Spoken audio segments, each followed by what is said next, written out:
Então vamos assim, queridos amigos, mais uma vez, com a graça do Pai,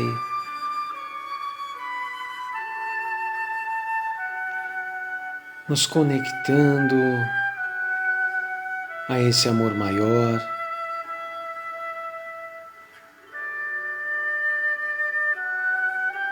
e deixando que suas bênçãos caiam sobre todos nós,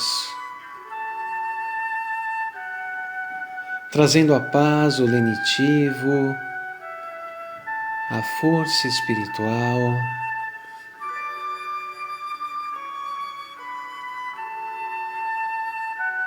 trazendo-nos o bom ânimo e a alegria de viver.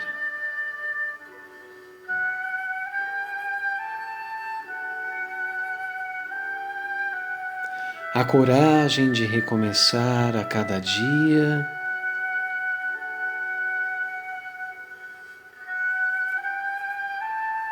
pela ótica do amor e do bem.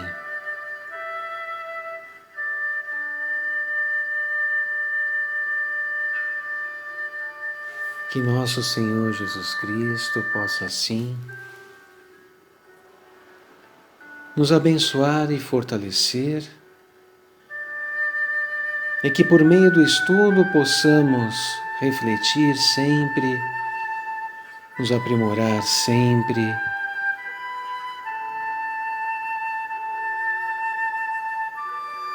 e estarmos mais conectados à espiritualidade amiga, que tanto nos ajuda, e nesse momento em especial,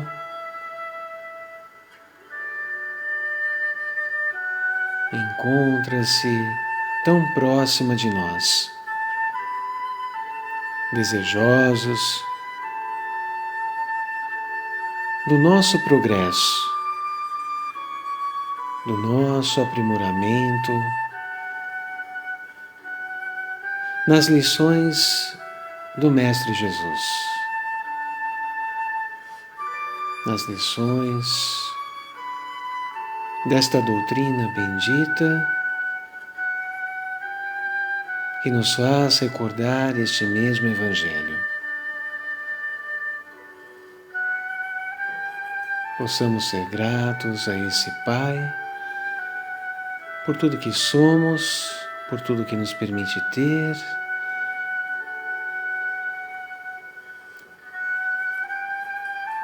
e pelo maior presente, que é a dádiva da vida e a oportunidade do seu Evangelho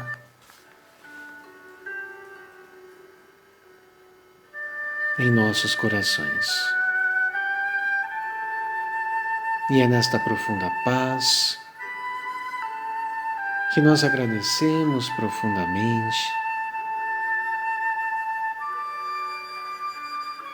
e pedimos a Ele que nos ajude onde mais estivermos necessitando, no que diga respeito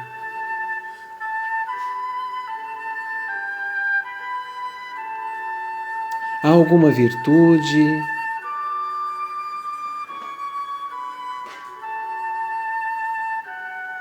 alguma modificação interior que seja necessária da nossa parte para nos aproximarmos mais dele. E na certeza de que já estamos sendo auxiliados,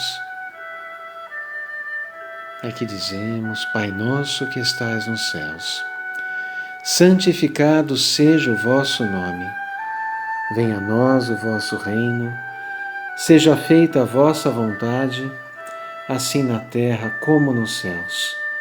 O pão nosso de cada dia nos dai hoje. Perdoai as nossas ofensas, assim como nós perdoamos a quem nos tem ofendido. E não nos deixeis cair em tentações, mas livrai-nos de todo o mal, e que assim seja.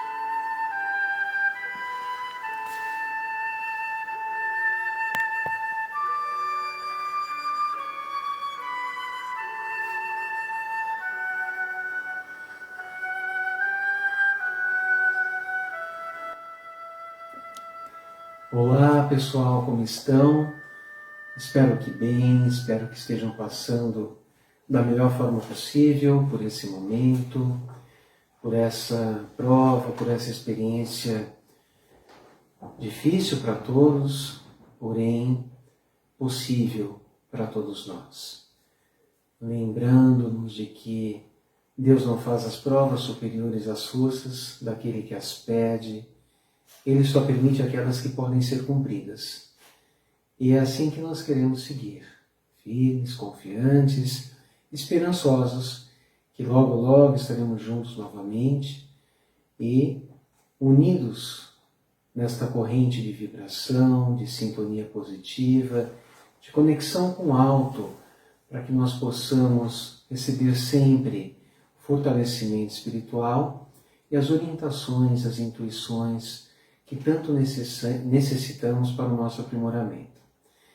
E falando em aprimoramento, continuamos com o nosso estudo do livro Calma, onde a lição de hoje é bem oportuna e tem a ver exatamente com o título do livro. Então, o tópico que caiu para nós é Tópicos da Irritação. Muito bem.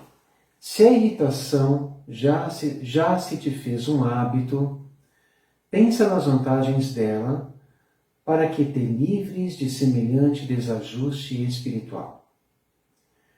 Ora, pedindo à Divina Providência a força precisa a fim de que te resguardes na tolerância. Imagina o azedume como sendo um espinheiro magnético, arremessando raios de energia destruidora em todas as direções. A intemperança mental nunca auxilia ninguém. Uma frase carregada de aspereza, na maioria dos casos, pode ser figurada como sendo um murro no rosto das melhores oportunidades que te procuram. Ânimo violento apenas agrava situações e complica problemas. O costume de enraivecer-se é um predisponente a moléstias de trato difícil. Condenação não edifica, ainda que o coração se te mostre ferido, conversa com serenidade e esclarece com paciência. Um gesto de gentileza opera prodígios. E nesta lição nós vemos o quanto nós precisamos exercitar, porque a calma, a tolerância são exercícios. Principalmente quando nós estamos vivenciando determinadas situações, determinados desafios, quando nós nos sentimos incompreendidos, injustiçados ou até ofendidos por determinadas falas, colocações, o quanto ainda temos por burilar esse nosso instinto que tem a ver com a ausência da mansuetude, a fim de que nós consigamos, a exemplo de Jesus, a serenidade necessária nesses momentos mais cruciais, provacionais. E temos estudiosos nos revelando e falando da importância da meditação como um caminho importante a fim de que nós consigamos nos manter num estado mais sereno e tranquilo. Entretanto, esses mesmos estudos vêm demonstrando que a meditação como prática, ela nos ajuda na nossa capacitação, nos recursos internos, a fim de que, nos momentos mais delicados, nós tenhamos condições de lidar melhor com aquela situação. Não que a meditação por si só, ou que essas nossas interiorizações por si só, elas tendem a realizar o trabalho naquele momento, naquela circunstância, de tal forma em que esta calma e essa serenidade estejam presentes. Mas é essa habitualidade, tanto das nossas preces, como das meditações, quanto dessas nossas interiorizações, visualizações terapêuticas, que vão nos dando aquelas doses homeopáticas necessárias para que no momento mais delicado tenhamos o recurso para agir ao invés de reagir. Então, esse estado, esse trabalho de educação emocional que estas possibilidades nos facultam, bem como o estudo, o entendimento, a racionalização deste conhecimento para que saibamos a melhor forma de agir e trabalhemos nessa forma pelo entendimento, pela convicção de que se trata de uma melhor proposta, de um melhor caminho, de uma melhor ação, mais uma vez, ao invés da reação. Então, tudo isso junto vai nos ajudar, vai nos dar os recursos necessários para que nos momentos mais difíceis nós consigamos agir. Então, esse é o convite de Jesus, é o convite da espiritualidade amiga. Joana de Ângeles nos fala muito também sobre isso, a virtude que nós precisamos desenvolver. E essa lição vem nos ajudar, mais uma vez, às nossas reflexões. E nós vamos então dando sequência ao estudo do livro Nosso Lar.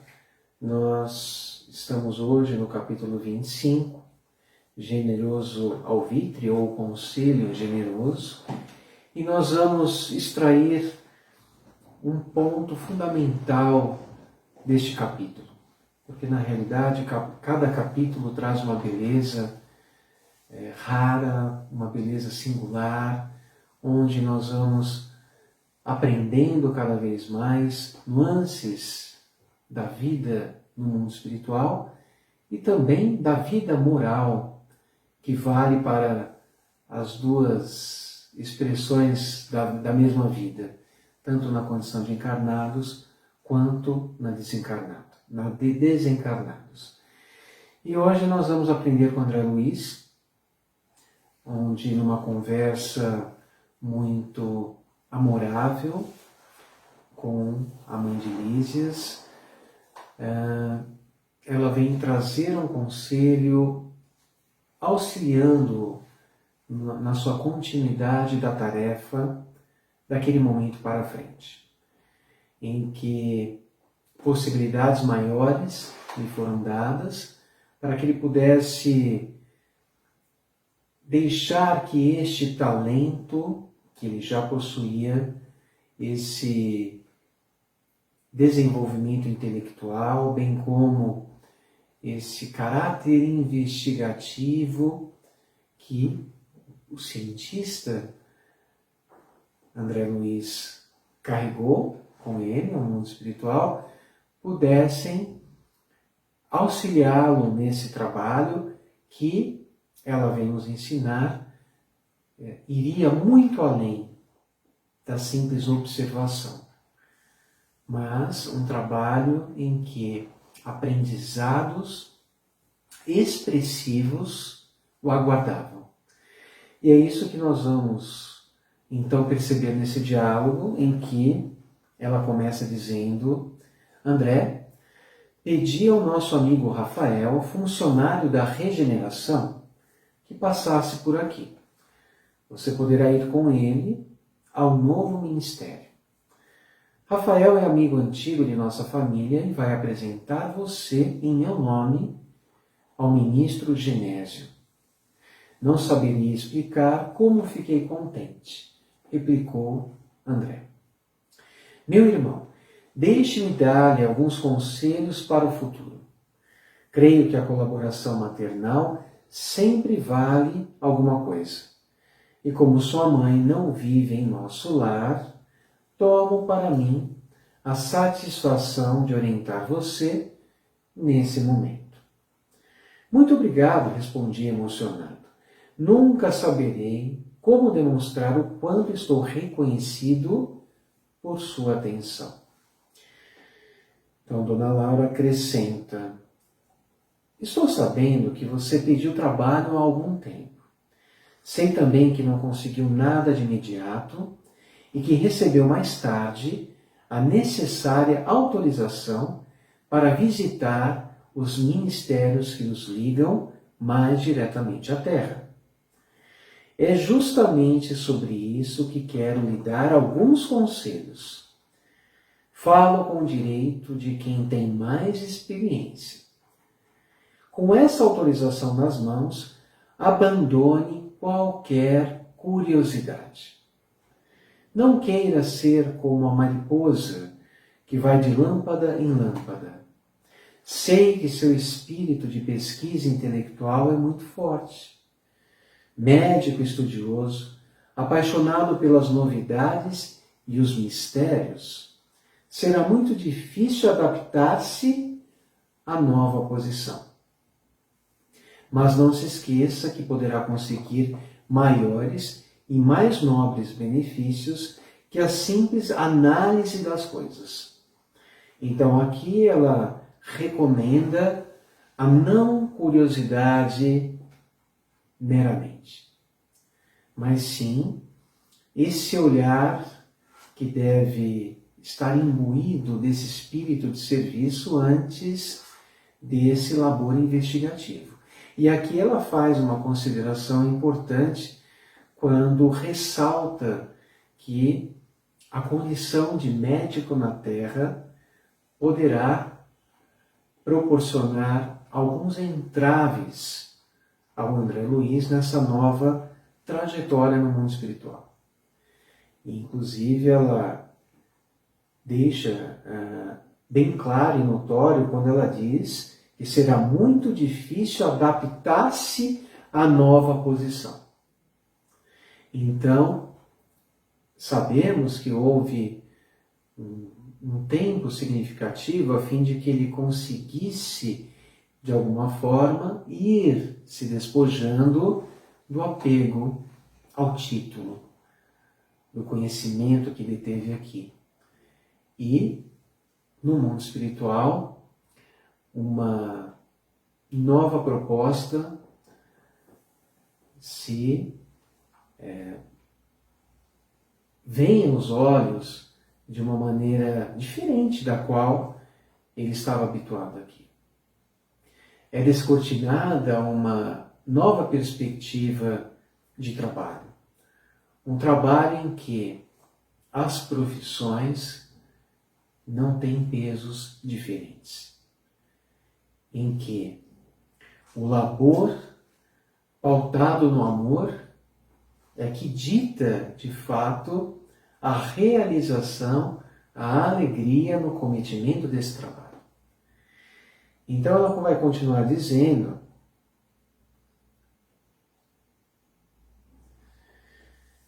que Clarencio garantiu sua entrada nos ministérios, começando pela regeneração. Então seria o ministério onde ele iniciaria essa investigação que ela vem aconselhar, tem uma ótica diferente. Pois bem, não fique só observando. Em vez de ser apenas curioso, pense no trabalho a fazer e entregue-se a ele na primeira oportunidade que tiver. Enquanto puder ser útil na regeneração, não se preocupe em ter destaque nos serviços dos outros ministérios. Aprenda a construir o seu círculo de amizades e não se esqueça de que o espírito de pesquisa só deve vir depois do espírito de serviço. Então vejamos o quanto esta palavra servir, ela de fato é a tônica no mundo espiritual. Esse nosso caminhar após a desencarnação será, evidentemente, pautado nesta ideia de serviço. E vejamos o quanto estarmos nesse trabalho, ainda que singelo, mas voltado à atividade laboral em prol do semelhante. Essa atividade em que nós aqui vamos nos apercebendo pela própria experiência do quão benéfico é para nós mesmos. O quanto nós nos sentimos realizados, gratificados, felizes com algum bem que nós podemos realizar. E quanto mais desinteressado ele for, como ensina Jesus, mais valioso ele será. E valioso perante a nossa própria consciência, fundamentalmente. Então, este movimento que nós fazemos aqui nos prepara para essa grande realidade que nos aguarda no mundo espiritual. Quanto mais nos preparamos na vida na Terra, melhor e mais fácil nos adaptaremos à vida espiritual e, mais do que isso, à evolução que a nossa vivência na erradicidade poderá proporcionar. Então, neste período em que nos prepararemos para uma nova reencarnação, na espiritualidade estaremos aprendendo, estaremos evoluindo, estaremos galgando uma ascensão do nosso espírito na medida em que este espírito de serviço estiver presente. E ela vai continuar.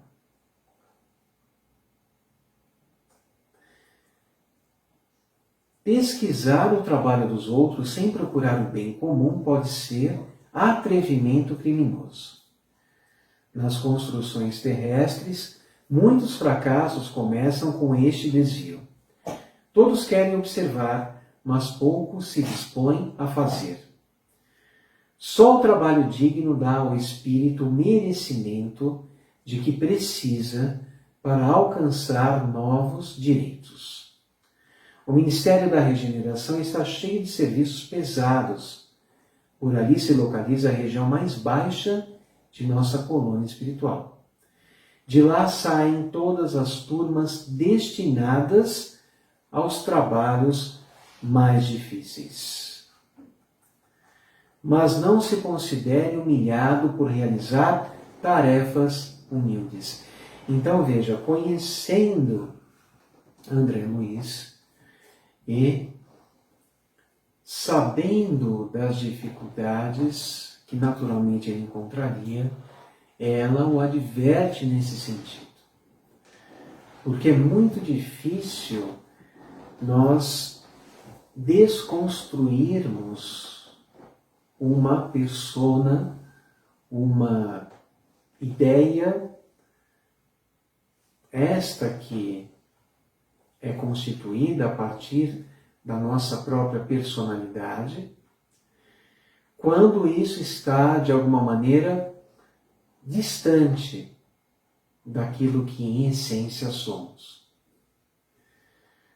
Porque quando nós podemos trazer para o exemplo que ela cita, construímos esta couraça que envolve esta nossa essência, que consideramos na virtude que ela vem orientar, a humildade presente. Em essência, a humildade está em nós.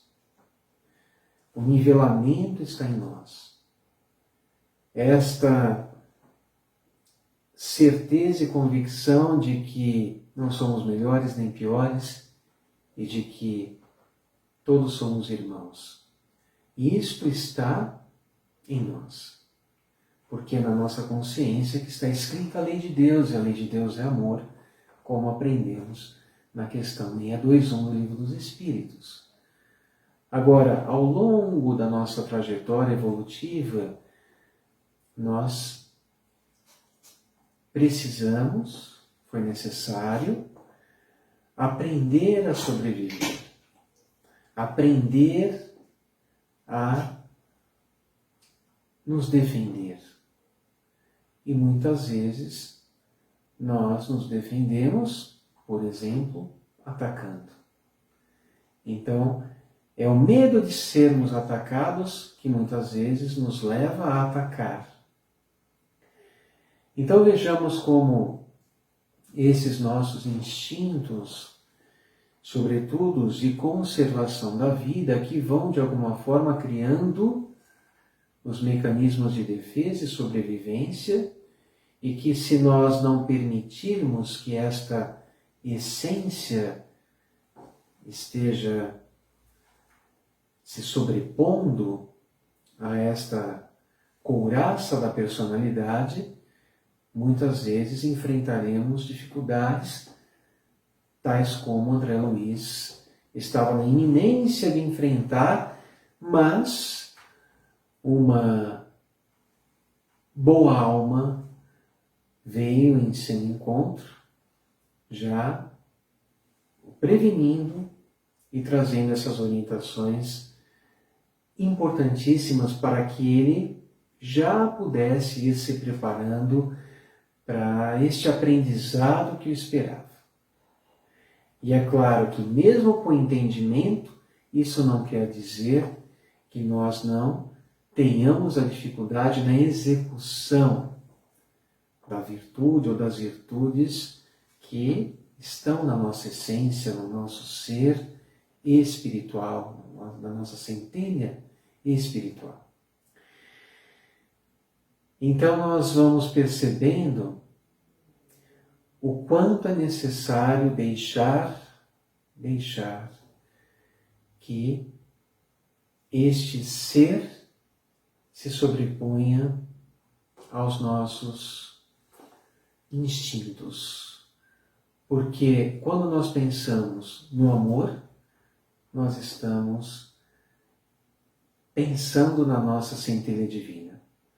Quando nós pensamos no egoísmo, nós estamos nos referindo àquilo que guarda relação com os instintos que não foram equalizados, que se sobrepuseram a esta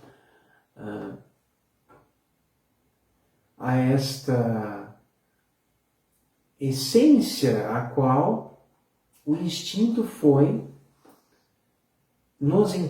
que foi entregue por Deus a nós. Então, quando falamos do instinto de preservação da vida, isso é um instinto natural que nos foi concedido. É um atributo, inclusive, da inteligência. Então, nós preservamos instintivamente a nossa vida. Então, isso nos foi concedido. Mas quando o instinto é malbaratado, quando ele é utilizado de uma maneira exacerbada, ou então quando altera a finalidade principal desse instinto, nós vamos percebendo aquilo que advém do egoísmo. Então, quando falamos do orgulho, isso é uma característica que advém do egoísmo. Então, podemos considerar duas grandes vertentes para se considerar: amor de um lado e egoísmo do outro. Então, quando falamos da humildade, estamos falando do amor. Falamos da paciência, da calma, da tolerância. Mas quando nós falamos da ausência do perdão, da intemperança, quando nós falamos do orgulho, nós estamos nesse outro viés que se refere ao egoísmo. Então, o grande desafio nosso é deixar que esta centelha divina, que este self, que esse eu superior se manifeste. E para que ele se manifeste, a nossa personalidade, a qual está ali presente, as manifestações também desta essência amor, mas também trazendo manifestações desse outro ponto importante e grande chamado egoísmo. Então, permitir que esta natureza espiritual venha a estar transformando a natureza animal. Tanto é assim que nós vemos na questão 742 do Livro dos Espíritos, a pergunta de Allan Kardec, a espiritualidade, em relação às guerras. Qual a razão das guerras? E a resposta é predominância da natureza animal por sobre a natureza espiritual e o transbordar das paixões. Então nós estamos vendo a natureza espiritual sufocada pela natureza animal. Então quando falamos desses instintos que não estão alinhados ou equilibrados naquilo que é a sua finalidade, nós estamos vendo a natureza animal predominar. E no ser humano nós vemos isso por todas essas características que foram ditas, advindas do egoísmo. E o orgulho é uma delas. Então, ficou o convite a André Luiz para que ele pudesse deixar a couraça da profissão. Porque o problema não está na profissão. A questão está no quanto a profissão gere um aspecto que faça com que se sinta diferente, melhor ou superior do que qualquer outra profissão. O quanto muitas vezes os cargos, os títulos, as posses se tornam estas muletas psicológicas que dificultam este fluir da nossa centelha divina. O quanto tudo isso pode gerar um apego, pode gerar aquilo que é exatamente o contrário dos bem-aventurados, os pobres em espírito, porque esta bem-aventurança nos leva ao desapego. E aí nós percebemos que o apego pode não estar somente no que diz valor, no que diz respeito a valores, a posses, mas também aos títulos. E para o André Luiz, esse movimento foi bastante difícil, em que ele teve que desconstruir esta ideia e perceber que um conhecimento é apenas um conhecimento e que pode ser utilizado em benefício do próximo, mas cujo conhecimento não o faz diferente nem melhor do que o outro. Por isso ela fala e o adverte das tarefas humildes. Quando ele for convidado a executá-las, para que ele não se sinta humilhado. Na verdade, não há vergonha nenhuma nisso. A questão é a crença limitadora, a qual, muitas vezes, nós, criaturas humanas, nos permitimos conceber. Então, essa desconstrução, ela exige esforço. Ela exige de nós coragem. Ela nos convida a nivelamento. Nos convida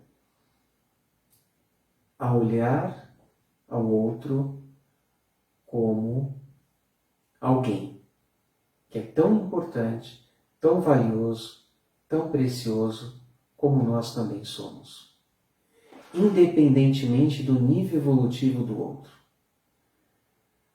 Essa é a nossa grande dificuldade, porque muitas vezes nós temos esse olhar, mas temos esse olhar com aqueles que têm estima por nós, que são os nossos afetos, aqueles que nos agradam, diferentemente esse sentimento em relação àqueles outros que, porventura, nos desagradam, que se colocam de uma maneira, às vezes, incompreensiva ou agressiva. Então, como ter esse olhar compassivo em situações como essas? Porque, na verdade, tanto aquele ser que é o nosso afeto, como aquele outro, que naquele momento se mostra um adversário, como ter o mesmo olhar? Isso é desafiador. E quando nós vamos compreendendo a presença e a manifestação divina em todas as criaturas, nós vamos permitindo com que a nossa essência, com que o nosso ser amor, deixe que a compassividade se manifeste. Então aqui nós estamos falando do orgulho e também fazendo uma ponte com a lição que falava da irritação, que falava da aspereza, das reações instintivas que também dizem respeito a esse egoísmo. Então a lição é extremamente oportuna e nos ajuda a refletir sobre o que temos que desconstruir. Porque muitas vezes o aspecto ou os aspectos negativos da personalidade são construídos a partir de crenças limitadoras, que limitam a atuação do nosso self, da nossa centelha divina. Então, o que é necessário desconstruir, transformar, para que a manifestação do amor ganhe espaço? Então, o exercício das tarefas humildes auxiliaria André Luiz a desconstruir esta couraça, esta armadura que impedia que a luz do seu ser pudesse atravessar, pudesse se manifestar.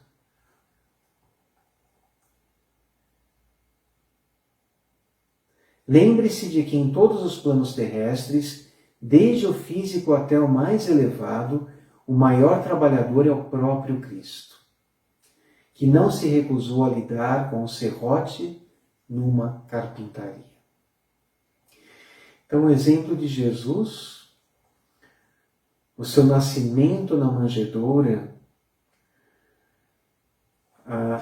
as lições aprendidas com José na marcenaria, a realização dos trabalhos manuais com alegria, com gratidão. Imaginemos o que Jesus é enquanto ser espiritual. E se havia qualquer preocupação com a execução de qualquer trabalho digno que ele viesse a realizar. Então, o exemplo de Jesus, ela cita para André Luiz.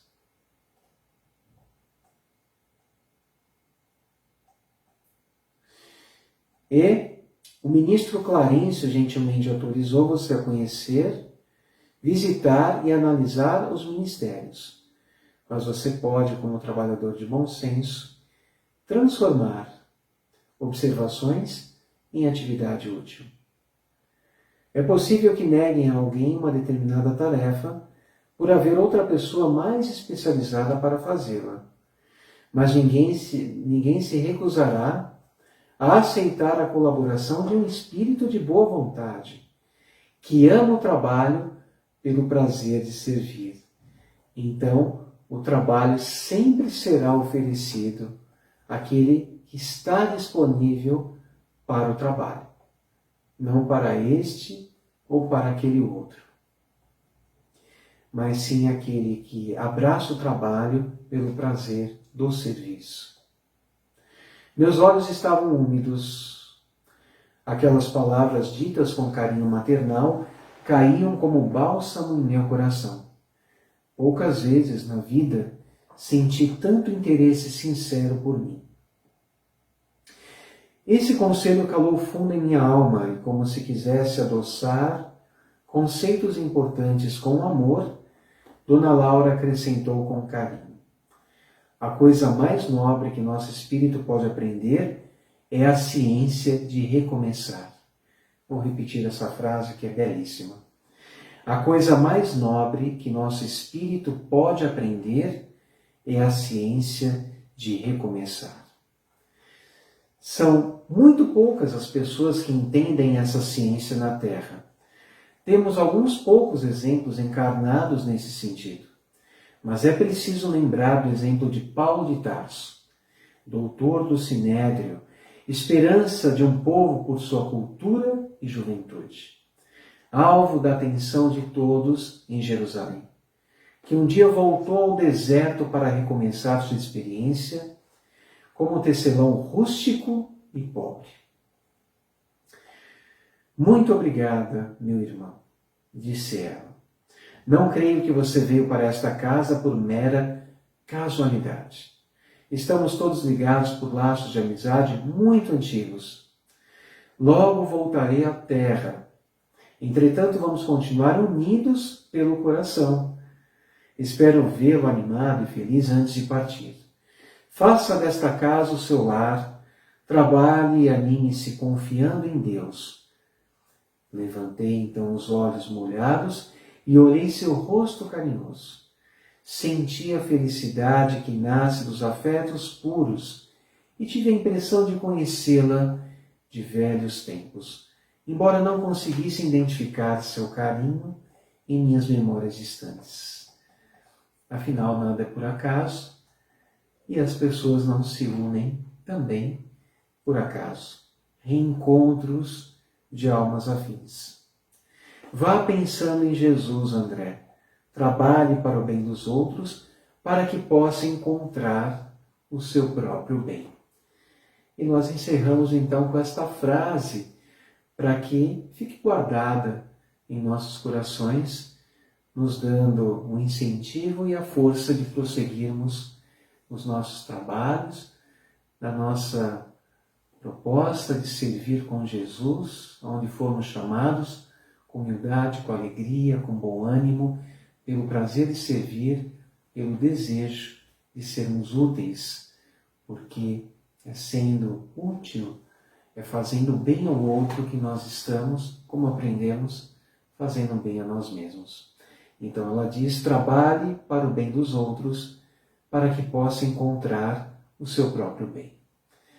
Então desejo uma ótima semana a todos, fiquem com Deus, saudades, beijo no coração e até a próxima.